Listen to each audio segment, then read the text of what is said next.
Où mettre Lily? Evelyne Sincère, kidnappée, torturée, assassinée et abandonnée dans une décharge à ordures. Aux premières heures de la matinée du dimanche 1er novembre 2020, la famille d'Evelyne Sincère, 22 ans, a reçu un appel ayant eu l'effet d'un tremblement de terre. Au téléphone, le ravisseur, 4 jours après le kidnapping d'Evelyne, jeudi 29 octobre, au dernier jour des examens de la philo et après d'âpres négociations pour sa libération, a indiqué le lieu où le cadavre a été balancé. C'est à Delma 24, dans une décharge qu'Evelyne Sincère, presque nue, a été retrouvée par sa sœur Enette Sincère et le juge de paix suppléant de Delma, Jean-Flory Raymond. Elle a été battue à mort, a confié au journal Le Nouvelliste le juge de paix. Particulièrement troublé, le magistrat souligne avoir relevé des ecchymoses au niveau du bras gauche, du dos, des fesses de la jeune fille. Elle a été battue au niveau de la plante de son pied droit. Son vagin était enflé, a poursuivi Jean-Flory Raymond, qui n'écarte pas l'hypothèse des viols à répétition d'Evelyne Sincère. Sur les lieux, la sœur de la victime, Enette Sincère, dévastée, fait le récit de ses conversations avec les kidnappeurs qui ont exigé $100,000 avant d'accepter 15,000. Il a appelé pour dire qu'il n'attendrait pas lundi parce qu'il n'y a pas de place, a expliqué Enette Sincère, qui n'a fini pas de répéter à des journalistes qu'elle avait intercédé, demandé grâce pour sa seule petite sœur, sa princesse. J'ai demandé grâce et indiqué que j'apporterais l'argent après avoir fait des pirouettes, a expliqué Enette Sincère. Elle est revenue sur cette dernière conversation avec sa sœur. Elle l'avait rassuré qu'elle ferait tout pour rassembler l'argent. On me dit qu'elle a été chez un partenaire qui l'a saoulée, a confié Enette dans une vidéo devenue virale sur la toile. Evelyne Sincère, 22 ans, grands yeux noirs, lèvres charnues, est une autre belle jeune femme ayant connu une fin tragique. Bon, et le reste, ce sont les proposés des services bénévoles et qui nous a tous marqués par sa joie de vivre, son goût poussé de la mode, sa créativité, sa gentillesse et sa grandeur d'âme. Confie Patricia Camillien sur son blog. La Saïmi dont je veux me rappeler est une jeune femme radieuse qui, il y a 3 semaines, est passée nous faire ses adieux parce qu'elle devait partir aux heures du jeudi 16 novembre. Elle découvre, atterrée, le cadavre défiguré de sa fille. Il y a du sang partout. Ses yeux ont été crevés. Peu à peu, la mère reconstitue le drame. Selon des témoins, Farah a demandé à ses bourreaux pourquoi il l'avait conduite à Santo alors qu'ils avaient déjà empoché la rançon. Après un échange verbal plutôt musclé, les ravisseurs lui ont intimé l'ordre de mettre un sachet de plastique sur sa tête. « Comment pourrais-je le faire puisque vous m'avez cassé le bras ?» a entendu un témoin avant que 2 détonations retentissent soudain dans la nuit, suivies d'un sinistre silence.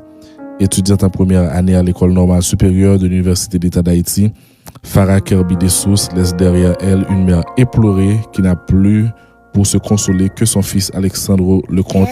Le petit frère, 15 ans, est celui qui a été ouvrir la barrière à sa sœur au moment où elle rentrait à la maison. Il ne la reverra jamais. Bouffée par la douleur, cette famille craint maintenant pour sa propre sécurité, car Farah aurait reconnu peu avant son enlèvement crapuleux quelqu'un qui tentait de cambrioler sa maison.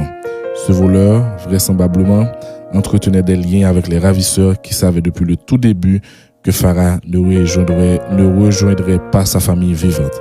Une information capitale que Michael Lucius aurait pu utiliser pour appréhender les kidnappeurs s'il n'avait pas été lui-même obligé de consacrer tout son temps à se défendre.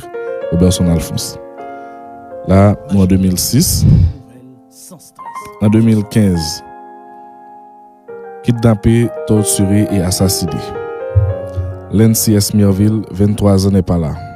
Elle ne rentrera plus. La mine désemparée, quelques amis, assis dans le salon de sa maison à Bizoton 51, sont muets. Dans la chambre, sa mère, allongée sur un lit, ne parle pas.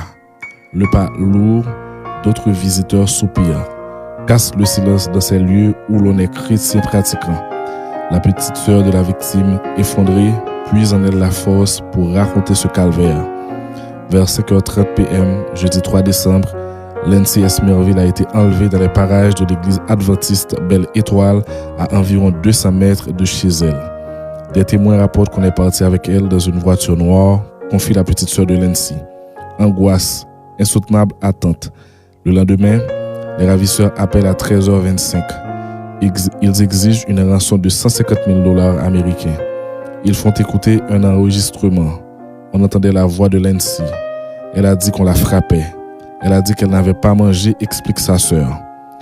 De peine et de misère, aidée par des parents, des amis, la famille a pu rassembler $50,000 américains. La rançon a été remise lundi soir. Plus rien. Silence. Mardi matin, la population de Monde-Karaté sur la route de l'Amitié connectant l'ouest au sud-est découvre un cadavre balancé dans un ravin enveloppé dans une couette. C'était celui de Lancy Esmierville. Elle a été torturée. Sur son visage, il y a des bleus et sur ses lèvres, des traces de sang. On l'a retrouvée avec un bras fracturé. On ne sait pas si la fracture est post-mortem. Aucune perforation n'a été relevée sur son corps. Elle portait une robe noire avec des motifs ressemblant à des toiles d'araignée en haut. Autour du cou, on a retrouvé ce qui ressemble à un chemisier.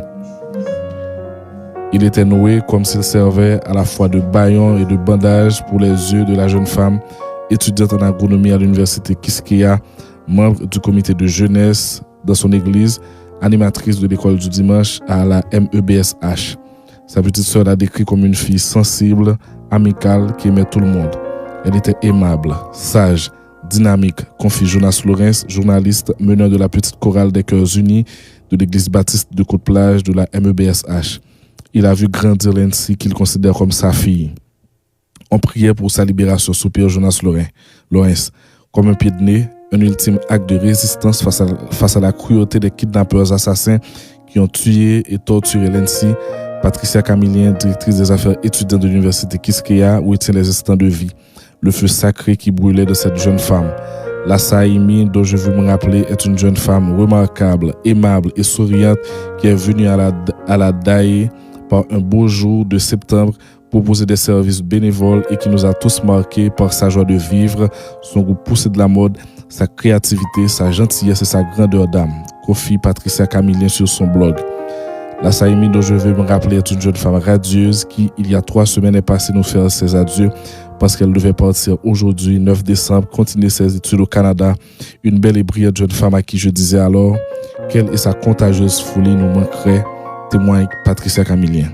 Cette énième victime de l'insécurité de la capitale, ce n'est pas elle. Cette photo qui a déjà commencé à faire le tour des réseaux sociaux n'a rien à voir avec elle.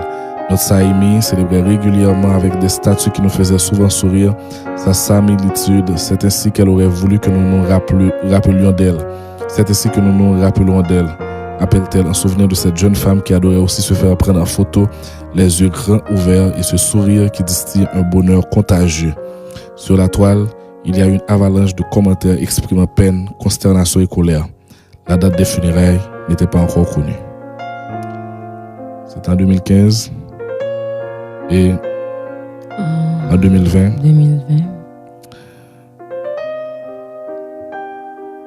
C'est ça. Vous voulez me lire l'article 2020? Tu peux lire? Aux premières heures de la matinée du dimanche 1er novembre 2020, la famille d'Evelyne Sincère, 22 ans, a reçu un appel ayant eu l'effet d'un tremblement de terre. Au téléphone, le ravisseur, 4 jours après le kidnapping d'Evelyne, jeudi 29 octobre, au dernier jour des examens de la philo et après d'âpres négociations pour sa libération, a indiqué le lieu où le cadavre a été balancé. C'est à Delma 24, dans une décharge qu'Evelyne Sincère, presque nue, a été retrouvée par sa sœur Enette Sincère et le juge de paix suppléant de Delma, Jean-Flory Raymond. Elle a été battue à mort, a confié au journal Le Nouvelliste le juge de paix. Particulièrement troublé, le magistrat souligne avoir relevé des ecchymoses au niveau du bras gauche, du dos, des fesses de la jeune fille. Elle a été battue au niveau de la plante de son pied droit. Son vagin était enflé, a poursuivi Jean-Flory Raymond, qui n'écarte pas l'hypothèse des viols à répétition d'Evelyne Sincère. Sur les lieux, la sœur de la victime, Enette Sincère, dévastée, fait le récit de ses conversations avec les kidnappeurs qui ont exigé $100,000 avant d'accepter 15 000. Il a appelé pour dire qu'il n'attendrait pas lundi parce qu'il n'y a pas de place, a expliqué Enette Sincère, qui n'a fini pas de répéter à des journalistes qu'elle avait intercédé, demandé grâce pour sa seule petite sœur, sa princesse. J'ai demandé grâce et indiqué que j'apporterai l'argent après avoir fait des pirouettes, a expliqué Enette Sincère. Elle est revenue sur cette dernière conversation avec sa sœur. Elle l'avait rassuré qu'elle ferait tout pour rassembler l'argent. On me dit qu'elle a été chez un partenaire qui l'a saoulée, a confié Enette dans une vidéo devenue virale sur la toile. Evelyne Sincère, 22 ans, grands yeux noirs, lèvres charnues, est une autre belle jeune femme ayant connu une fin tragique. Bon, et le reste, ce sont les rappels de Robertson par rapport à deux premiers articles de lieu. Ma propose là, Au retour, nous allons parler avec, nous avons toujours été sous phénomène d'insécurité, nous allons parler avec le responsable de l'organisation de Droit pour le dire ça le penser. Nous allons tout à l'heure. Magique 9, toute nouvelle, sans stress, sous 100.